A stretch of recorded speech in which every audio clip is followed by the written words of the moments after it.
Hey you guys, it's Anna again, back with you for a second custom order I just finished. This is to a lady in England, so I'm really excited. I have currently only sold one journal out of states, and that went to Australia. And this is going to be my second one. It's going to England. This journal was so much fun to make. She had personally picked this picture out for her cover, and I gotta say, I loved it. It kind of set the whole theme for the whole journal. He's kind of made out of these fern, almost not really quite fern leaves, but kind of like fern leaves. And you guys know how I love my ferns, and so I used fern leaves all around him here and then around here.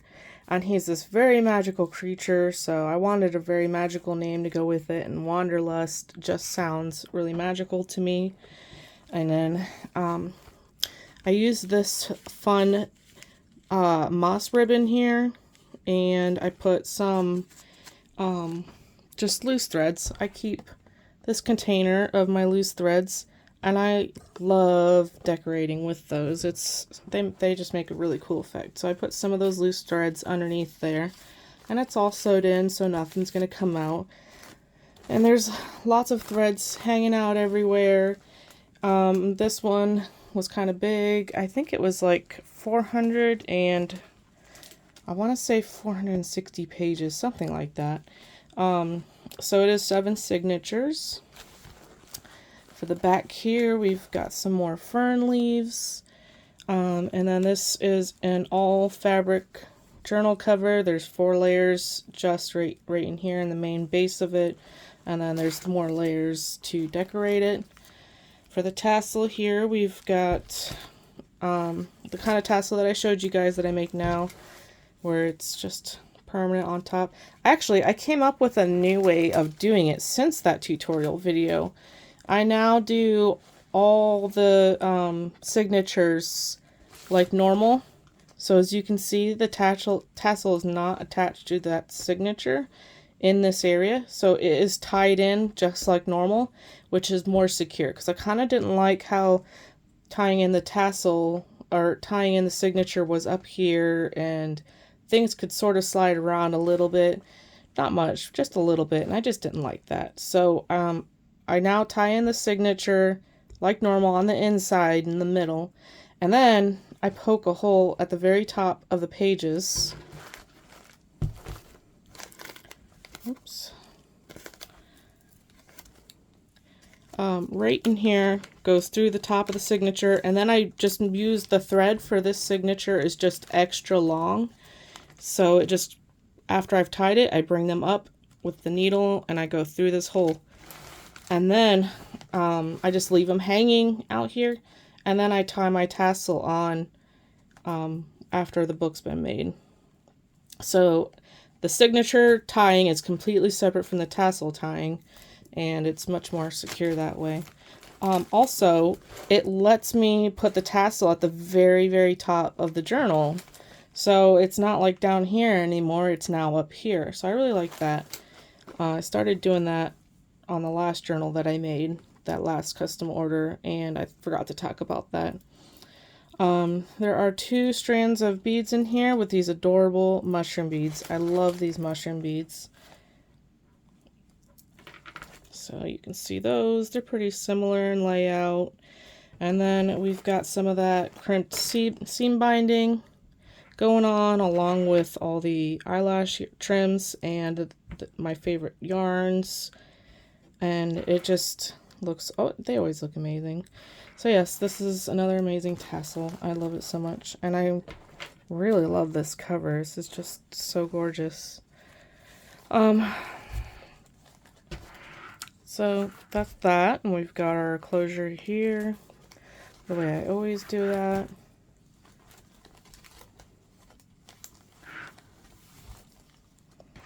And here's the journal. I did end up doing just a little bit of extra decorating. It was supposed to be more of a naked journal, a naked, very grungy journal. But this guy was begging for some fern leaves on the inside. So I did go ahead and end up doing that.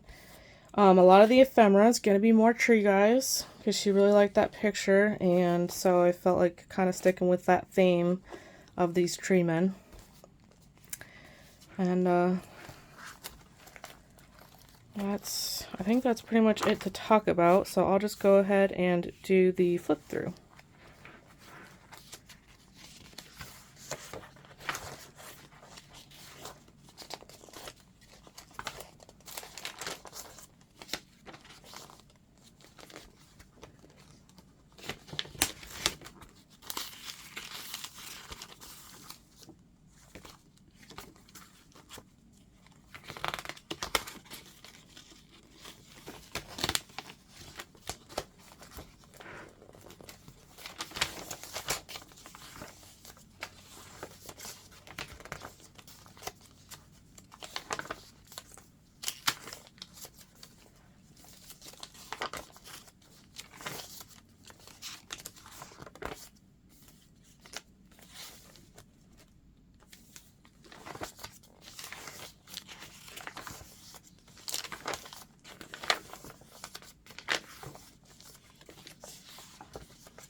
Many of you guys will probably remember this picture from the original Dark Forest journal.